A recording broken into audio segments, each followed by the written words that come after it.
Hello? More inventive, I hope you enjoy. Comments like and sub if you like to join. Aloha fairies! It's me, 𝓛𝓪𝓾𝓻𝓮�. Welcome back or welcome to my channel. Today I'm doing the top 10 most toxic characters in the Vampire Diaries. It might not be the same as yours, and that's fine. You don't have to comment that, but I do want to hear what you guys think personally based on your experience. So let me know what's your own list. Now, without further ado, let's get started. Bruh.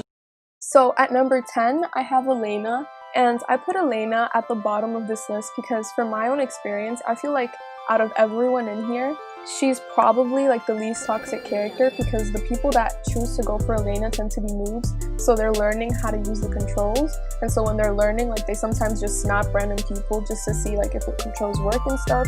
So I don't necessarily think they're like toxic, but sometimes they can be a little messy because of the fact that they're new and everything.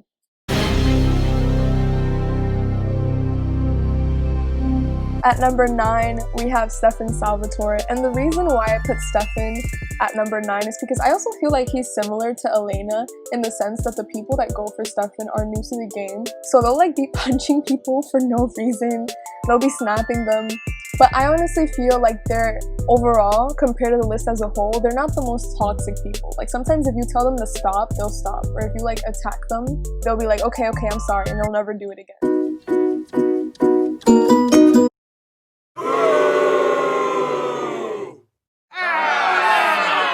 Number 8 on the list is Damon Salvatore, and I put Damon on this spot because they can actually be quite problematic. Sometimes they'll just spawn in and randomly feed on people and snap them and just do unnecessary things. I do feel, however, that after a while, if you beg them enough, Damons will stop attacking and being problematic, but it takes begging. Compared to Stefan and Elena, you need to really sit there and beg them. Like, look at this Damon, he's just trying to compel Kyle.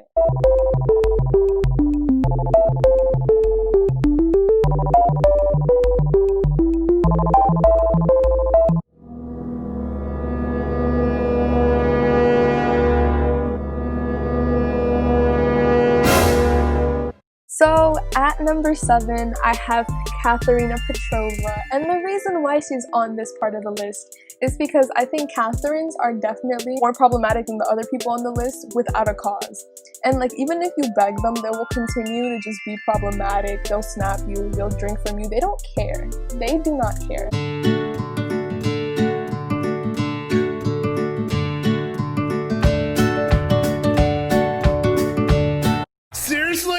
Seriously? So at number 6, we have Lexi, and Lexi's, you cannot comment down below that Lexi's aren't toxic because I don't think I've met a good Lexi my entire TVD life. I've been playing the Vampire Diaries since early March when this game was like first released, and I have never come across a good Lexi. They're always unnecessarily attacking and just doing the most for no reason.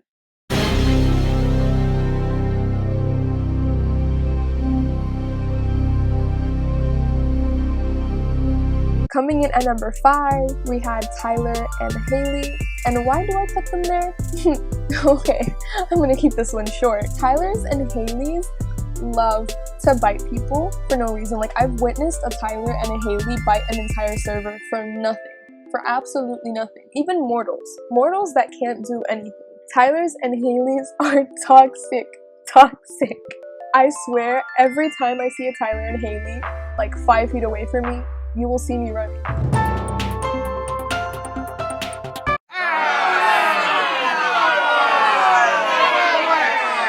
So coming in at number 4, we have Tristan and Aurora. And if you've ever played this game at all, you guys should know that these two are the most toxic people of them all. Like, toxic to a whole other level. You know how I trash talked Tyler and Haley and Lexi? Well, these two are even worse because every single time I see one of them, they always come up to me and attack. I think that you're more likely to find a nice Lexi than you are a Tristan and Aurora. It's like they wake up and they're like, okay, I'm gonna be Tristan and Aurora, and I'm just gonna kill everyone in TVD for fun. I think that's their hobby. Roaches! Coming in at number 3, we have Elijah and Klaus. Elijah and Klaus are definitely like in the middle, I'd say. I put them so high up because I feel like they're more rare than the other people on the list. But when you do find a toxic Elijah and Klaus, it becomes very, very problematic. And they'll just rip you non-stop for no reason. I don't know the many times I've been minding my business and there's one that comes up to me and tells me to take off my ring. So that's why, in my personal opinion, they're at number 3. But overall, I can say that there's less toxic ones for them than there are for the other characters.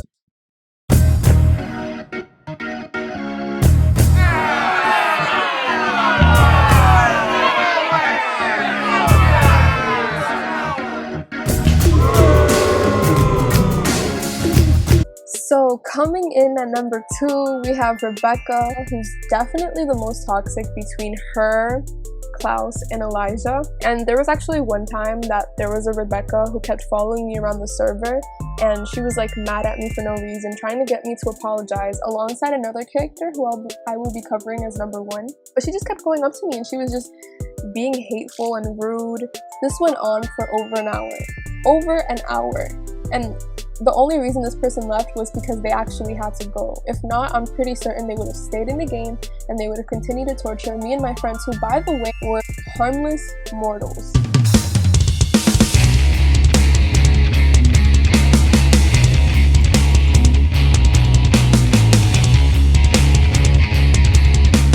So coming in at number 1, we have the queen of the toxics, the leader of the toxic village, and that is 𝘀𝗂𝗽𝗄𝗎.